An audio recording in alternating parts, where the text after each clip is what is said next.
पौराणिक नगरी जोशीमठ के धंसने के कारण तपोवन विष्णुघाट जल विद्युत परियोजना की सुरंग के चर्चा में आने के बाद चारधाम सड़क परियोजना के उत्तरकाशी स्थित सिलक्वारा परियोजना की सुरंग के एक हिस्से के धंसने से वहां फंसे 41 मजदूरों की जान संकट में पड़ने के बाद एक बार फिर विश्व की सबसे युवा पर्वतमाला हिमालय में सुरंगों के निर्माण पर सवाल उठने लगे हैं।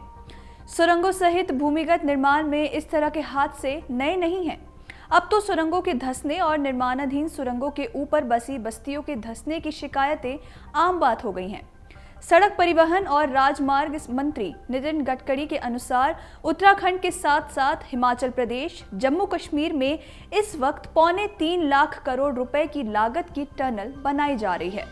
अगर सिलक्वारा सुरंग की ही तरह सभी सुरंगें बनाई जा रही हैं तो हिमालय और हिमालय वासियों का ऊपर वाला ही मालिक है। हिमालय पर सुरंगों का निर्माण शुरू से चर्चा का विषय रहा है।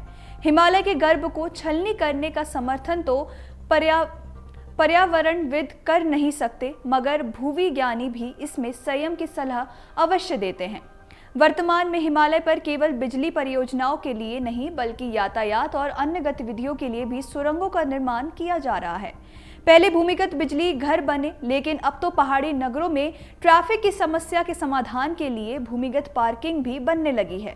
राज्य गठन से पहले ही अकेले उत्तराखंड में चारधाम ऑल वेदर रोड और ऋषिकेश कार्यप्रयाग रोड परियोजना की सुरंगों के अलावा लगभग 750 किलोमीटर लंबी सुरंगें विभिन्न चरणों में थीं।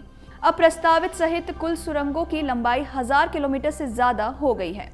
ऋषिकेश कर्णप्रयाग रेल परियोजना की सुरंगों के निर्माण में भारी विस्फोटकों के कारण टिहरी, पौड़ी और रुद्रप्रयाग जिलों की कुछ बस्तियों में न केवल मकानों में दरारें आ गई हैं बल्कि सारे गांव में भवन तक ढह गए हैं।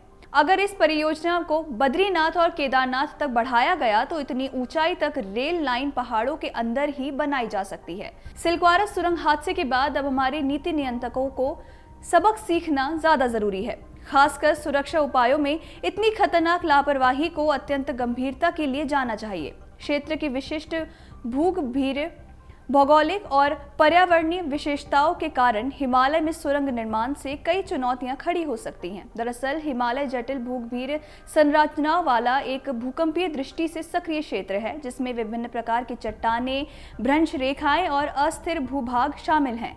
यहाँ कठिन चट्टानों, भूस्खलन और भूगर्भीय अस्थिरता के कारण सुरंग बनाने के लिए चुनौतियां पैदा होती रहती हैं। निर्माण कार्य प्रायः ऊंचाई पर कठिन होता है।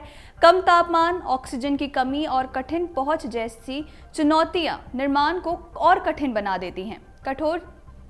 कठोर चट्टानों में सुरंग बनाने, पानी के प्रवेश का प्रबंधन करने, वेंटिलेशन सुनिश्चित करने और खड़ी चट्टानों में स्थिरता बनाए रखने के लिए उन्नत इंजीनियरिंग तकनीकों और विशेष उपकरणों की आवश्यकता होती है। हिमालय में भूगर्भीय निर्माण गतिविधियां नाजुक परिस्थिति की तंत्र पर महत्वपूर्ण प्रभाव डाल सकती हैं, जिससे परिस्थिति की संतुलन, जल संसाधन और मानव बस्तियों पर प्रभाव डालकर चिंता का विषय बनती हैं।